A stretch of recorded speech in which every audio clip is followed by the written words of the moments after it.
plaintiff Johnson loudly pleaded with defendant Trump to, quote, please wear a condom. Defendant Trump grabbed his wallet, threw some money at her, and screamed that she should use the money to get an effing abortion. So remember when Elon Musk said this?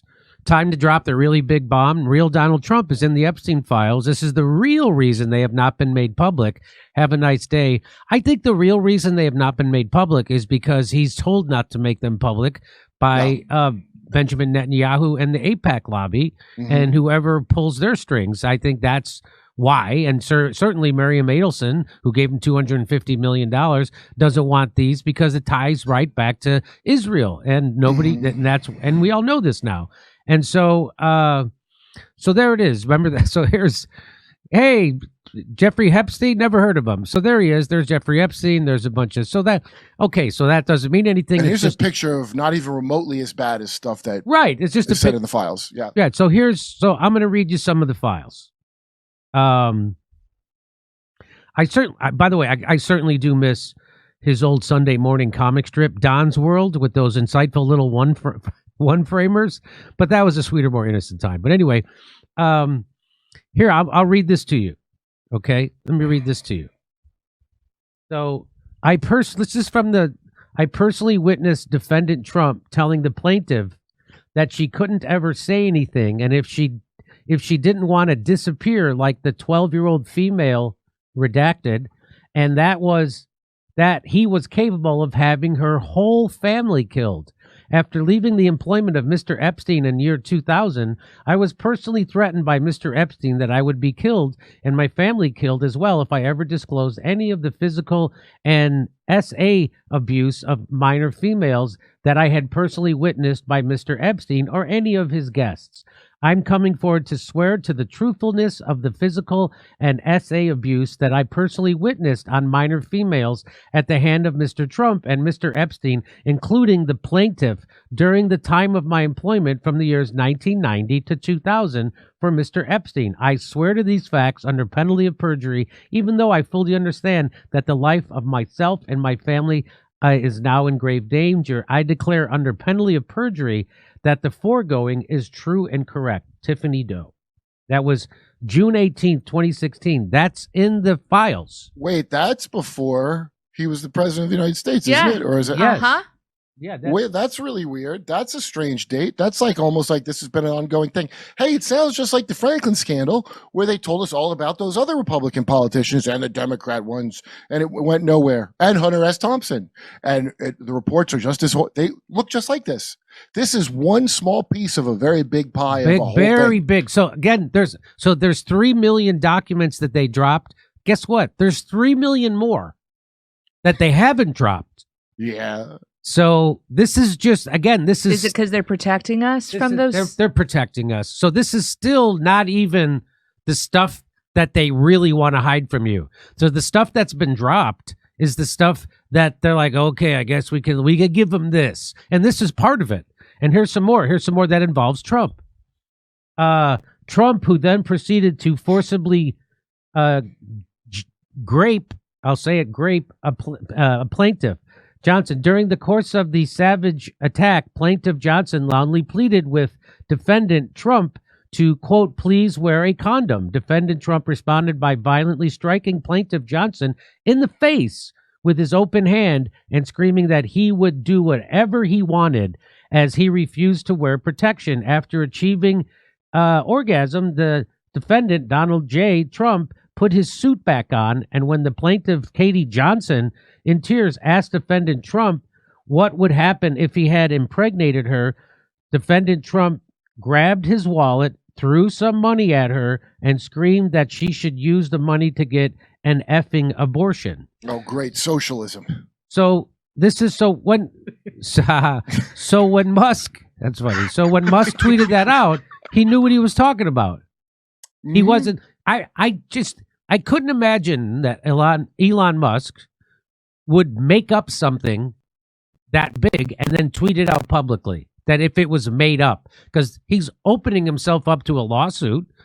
maybe he doesn't care because he's worth $500 billion. He's like the Democrats. They're all in there, so they know they can get Trump on it and go, oh, Trump doesn't want to say he's in there because he knows Trump has to protect all of them and can't release it. And that's what he was operating on because he was desperate to go there, it turns out. So it does, and we're going to get to that. But it turns out this kind of revelation, I think, can only lead to one thing, Kurt, and alien invasion. That's what's going to happen because nothing on Earth is going to get him out of this one. We're going to have H-1B visa aliens, yes. We're going to have to H-1B visas. And, let's remember what an ex-CIA our Mossad spy told us, or told our friend Ashvin on Going Underground. Here's what he said. Do you believe in any way that the genocide in Gaza is being prolonged by the late Jeffrey Epstein? I certainly believe that the Israelis are making sure that the Americans do not stop them from the killing in Gaza. I believe that the American government is sort of trapped by the Israelis. Jeffrey Epstein is one of their tools to trap them. And what do you think of Dershowitz's denial? Hold on a second. I want to give you an example. Bill Clinton, President Bill Clinton, Ehud Barak met Arafat in the 90s, and there was no deal. The reason was Epstein. They were being blackmailed by Epstein. Ehud Barak was also a friend of Epstein, the prime minister of Israel at the time. But he was being blackmailed by the Israeli right wing as well. And they stopped an agreement with Arafat. They were about to reach an agreement there for a two-state solution. But that was stopped because of Epstein. They were both being blackmailed by Epstein. Ehud Barak has been Israeli. Ehud Barak has been on this show. He walked off this show. People can look it up. And that was not because I asked him about any blackmail alleged evidence against him. Before anyone thinks that you're dissembling or in any way, just remind people of how when you accurately exposed Reagan sending weapons to Iran via Israel, how the Jerusalem Post was used to say you had no Israeli intelligence links. And then they were obviously trying to discredit you, and then they had to retract it. So you have a history of saying things that turned out to be true. So we could stop it there. So there it is, a guy, an Israeli intelligence guy telling you that they have control of American politicians. And how do they do it? They do it through the Epstein files. They do it through Epstein and blackmail. They are blackmailing the former Israeli prime minister, Ehud Barak. That's how you say his name. And they're blackmailing Bill Clinton at the same time. And so the idea is that they're most likely blackmailing Donald Trump at the same time. And so it looks like if this is what they're releasing, I still have to wonder, wow, what are they not really? There's still another 3 million files that they haven't released, which, by the way, they're breaking the law by not releasing that. Yeah, because all the stuff I said, that sounds crazy, and they could never release it or they're in big trouble. In fact, this coming out, I wonder why it came out. I'm just wondering do they feel like they've got everything done they need to, and now you can know because there's nothing you can do about it? What is it? I don't know. It makes no sense. But I like this as, so we arrested the guy who owned the island, and we arrested the woman who brought the children to the island, but we haven't arrested the clients who paid to grape the children on the island. I don't think that they paid. That's the only problem with that. But that's I don't think the clients paid. They paid in integrity, Jimmy. That's right. Right. By the way, now's the perfect time to see Kevin Spacey and Lady Gaga in the Who's Afraid of Virginia Woolf at the Hackensack Dinner Theater. Am I right? Here, again, is some really dark stuff. This is maybe the darkest stuff. There's more dark stuff, but I have to give a trigger warning. I don't normally do that. Did you see the thing about Trump about how he reportedly had a major personality shift after he had his scalp? No, You know how no, they no, moved his scalp no, forward? I didn't. The guy who did it, it was an old MK Ultra neurosurgeon who suddenly went to do procedures for famous people, cosmetic procedures. Anyway, Trump got violent supposedly with Ivana Trump after that surgery, and he was a different guy. So I wonder if somebody was touching up on his program. I just wonder. Oh.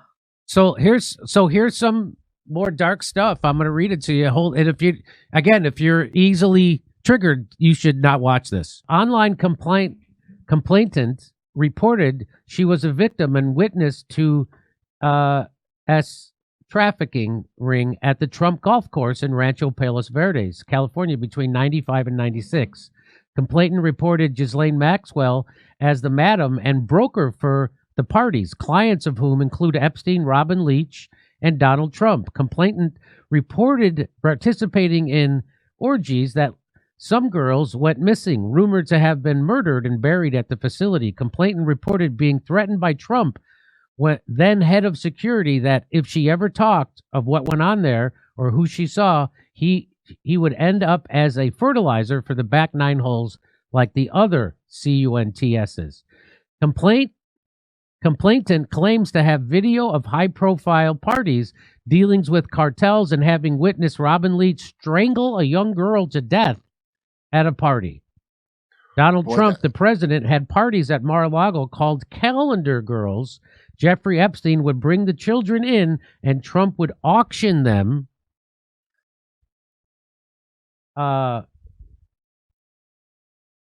He had parties at Mar-a-Lago called Calendar Girls. Jeffrey Epstein would bring the children in, and Trump would auction them off. He measured the children's VULVA and VJJs by entering a finger and rated the children on tightness. The guests were elder men, including Elon Musk, Don Jr., Trump, Ivanka Trump, and Eric Trump were there. Attorney Alan Dershowitz was also there with attorney Bob Shapiro. Now, that is a surprise. We were taken in rooms, forced to give oral to Donald Trump, forced to allow them to penetrate us. I was 13 years old when Donald J. Trump raped me. Ghislaine Maxwell was also present. Okay, there's more of this. Caller reported that in 87, a friend, victim one, was out drinking and ended up at Trump Plaza. Victim one saw Trump and wanted to meet him. An unknown man approached her and offered to introduce her to Trump. The unknown man gave victim one a drink, and victim one woke up naked and sore with $300 on the bed. Victim one didn't remember how she got to the room. She remembered seeing a flash of Trump's face. Victim one called the caller and told her she thought she had been raped. Victim one did not go to the hospital to have a grape kit performed because she didn't think anyone would believe her, especially because she was drunk. Victim one's husband's business had problems with suppliers, and victim one believed Trump was behind it. Victim one also started dating a lawyer, identifiers unknown, who was married. Victim one had a fight with her lawyer boyfriend and went to a bar. Victim one left a bar and with a man who no one in the bar recognized, but who seemed familiar with victim one. Victim one was never seen again. A few years ago, remains were discovered that matched the description of what victim one was wearing when she went missing. DNA tests at the time were inconclusive. I got one more to read for you. In 2004 or 5, Sir Ivan Wilzig hosted a party where Epstein, Sammy Sosa, and Donald Trump were in attendance.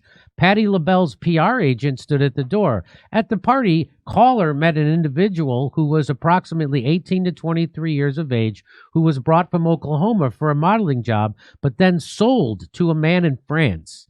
Several women were being auctioned, and a woman possibly known as Colette, LNU, was the madam. A couple of years later, caller saw Colette at the Cheetah Club in New York, and she told one of the Santos friends that Jamie Foxx was interested in spending a night with her and that he could pay her a lot of money. Okay. Whoa. So there you go. You want to know if Trump's in the files? That's some of it. Again, there's 3 million more files that they haven't released yet. So there's probably way more damning stuff that they haven't released yet. And you can, by the way, go find all the people that have been talking about this stuff for the last 30 years of what was done to them, because those things were all real. They did those programs. And Lindsey Graham saying Reagan, bringing up Reagan's scumbag name, he was in it. They all were in on it. See, this guy and this guy, they're all in on it. Okay. I can't vouch for that. But anyway, so there you go. That's the part so far that I've found. I'm sure there's more of Trump, but there it is. You want to know Trump's in there? There it is, and it's horrible.